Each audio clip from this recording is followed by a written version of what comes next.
Uma coisa importante você deve ter em mente quando você está considerando ou pensando sobre a questão da indução, como o Russell está pensando aqui, é fundamental o seguinte, que um argumento indutivo ou um raciocínio indutivo, ele não é um raciocínio dedutivo.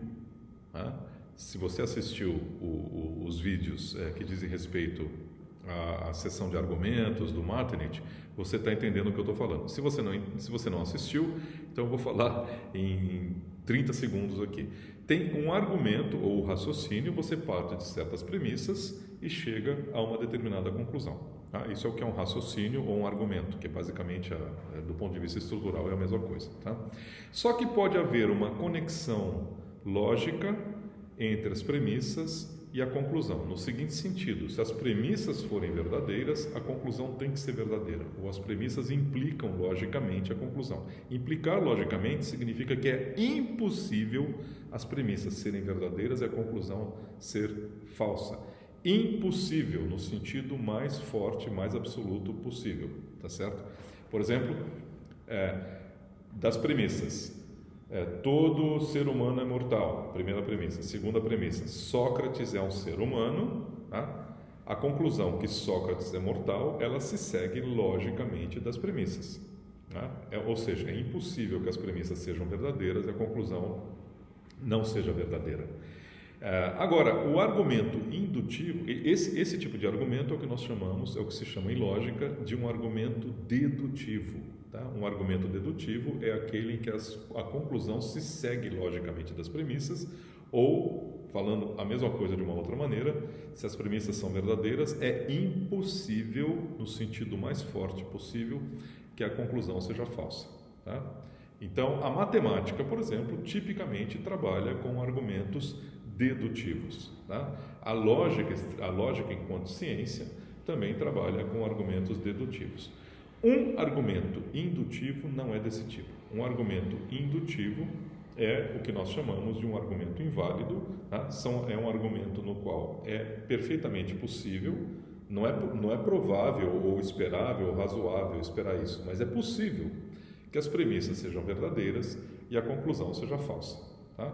Eu vou dar um exemplo de um argumento que não é um argumento dedutivo, mas certamente você vai concordar comigo que é um argumento que já passou pela sua cabeça, você já trabalhou com ele. Tá? Então eu vou falar vários nomes de filósofos. Olha, não é um argumento que não é daquele tipo, hein? Todo ser humano é mortal, Sócrates é homem, Sócrates é um ser humano, conclusão, Sócrates é mortal. Não é desse tipo. O argumento é o seguinte: Platão é mortal ou era mortal, Sócrates era mortal, tá? Kant era mortal, São Tomás era mortal, tá? Descartes era mortal, Frege era mortal, Russell era mortal, Quine era mortal. Conclusão: Sócrates deve ser mortal também. Tá? Quer dizer, eu listei vários filósofos dizendo que todos eles eram mortais, que por mais genial que fossem, eram seres humanos, em algum momento morreram, etc.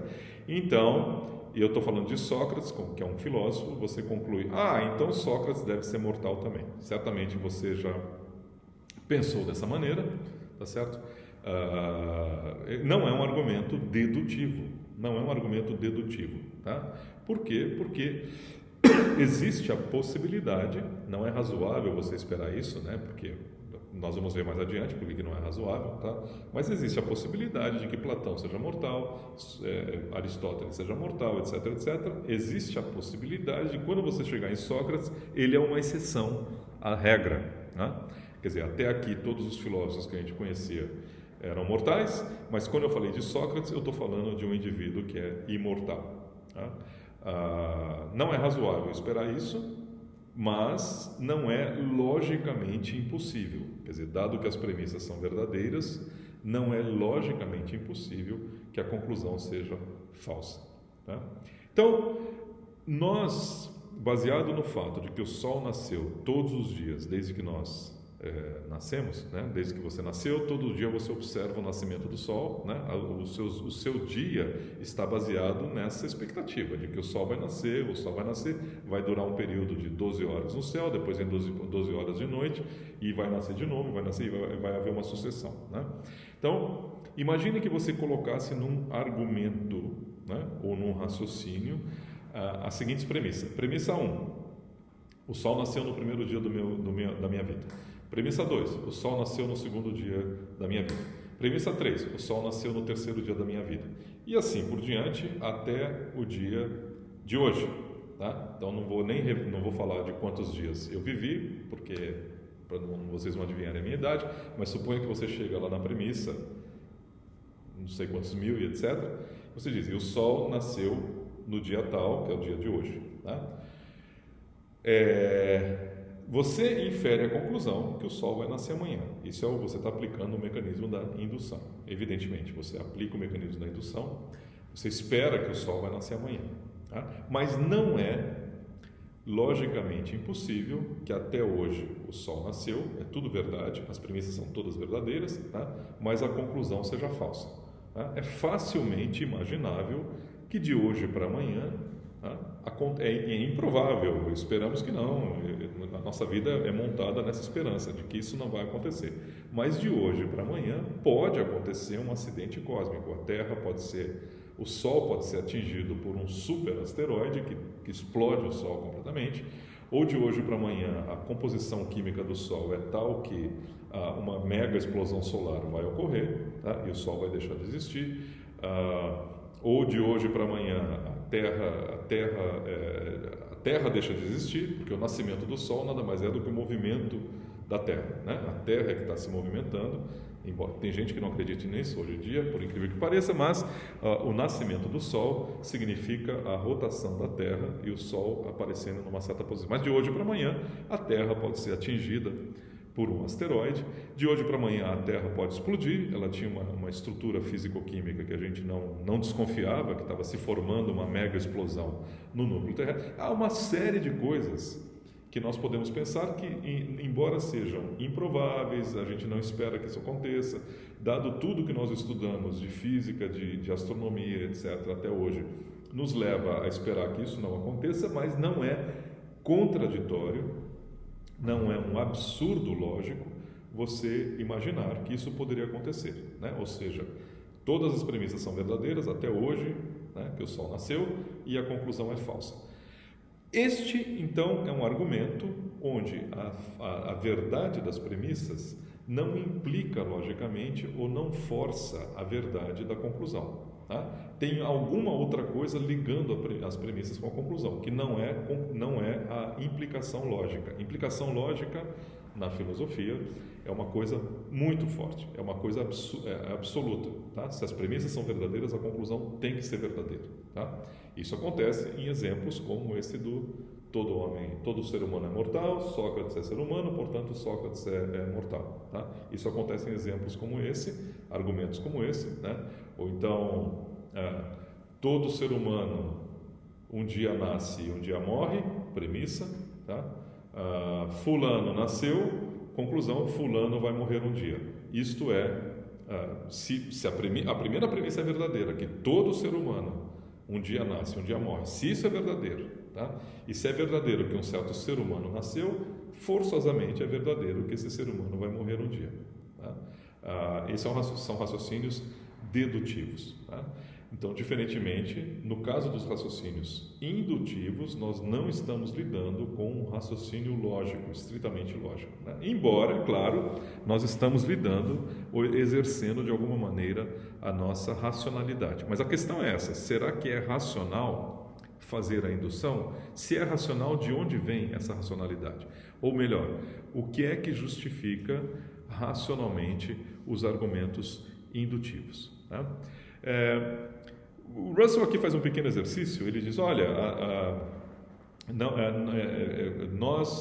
não adianta você dizer, olha, nós esperamos que a Terra, que o Sol vai nascer amanhã, baseado em tudo que nós conhecemos de astrofísica e etc., porque o que nós conhecemos de astrofísica, de astronomia, etc., também é baseado na indução. Tá? As leis da física, as leis da astronomia, são leis um pouco mais sofisticadas, mas são leis às quais o físico, o astrofísico, etc., chega exercendo também uma série de raciocínios indutivos. Tá? A ciência empírica como um todo não apenas a física, mas a biologia, a geografia, geologia, a geografia também, num certo sentido, mas a geologia, a genética, etc., são ciências que, essencialmente, né, estão trabalhando com mecanismos indutivos. Né?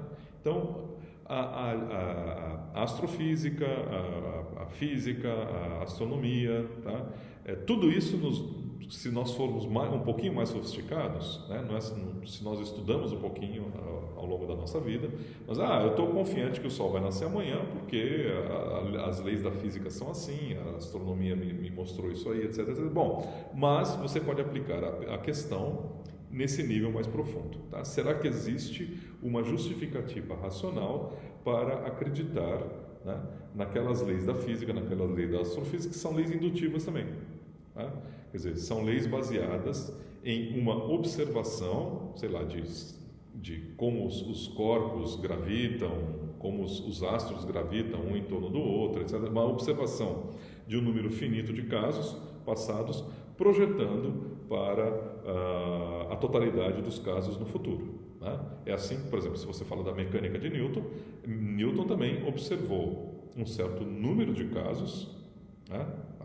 Dizem, tem a lenda que a maçã caiu na cabeça dele, então ele imaginou que aquilo que estava acontecendo poderia ser. Aí ele exportou aqueles casos para a totalidade dos corpos físicos do universo e formulou as chamadas 3 leis de Newton, as leis da mecânica de Newton, né, que ele pretendia valer para a totalidade dos corpos físicos no universo. Quer dizer, baseado num número finito de casos que ele observou, os corpos físicos aqui se movimentam dessa maneira, tem tal aceleração, etc., formulou leis que supostamente... Isso é parte de ser cientista, é parte de ser um físico como Newton.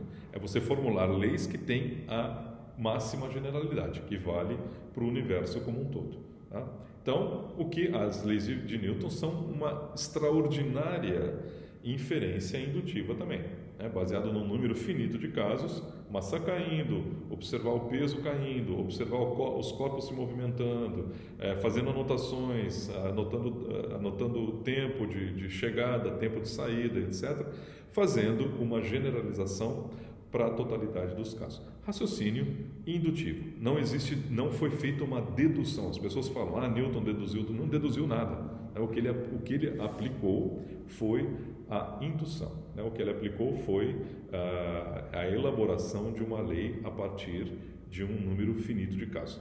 É claro que da lei indutiva é diferente você dizer o seguinte, que de uma lei indutiva, né, você pode deduzir outra lei indutiva, aplicando o método da dedução lógica. Não, isso sim, mas é claro que a lógica e a dedução você aplica em toda a ciência também é, em parte, dedutiva. Né? Mas, primeiro, uma ciência alcança leis indutivas, baseada num número finito de observações, formula uma lei geral, que o cientista espera que valha para a totalidade dos fenômenos, aí começa a fazer dedução a partir dessa lei geral. Né? Combina as duas leis, deduz uma terceira lei, isso sim. Né? Mas o fundamento da ciência está na indução, está na observação de um número pequeno de casos. Né? Pequeno aqui eu quero dizer relativo, é tudo relativo, né? Relativo a qual ciência. Tem ciência que trabalha com um único caso, já tirando conclusões indutivas para a totalidade do universo. Tem ciência que precisa trabalhar com amostras enormes, né? 500 milhões de casos, né? Mas fazendo esse tipo de inferência.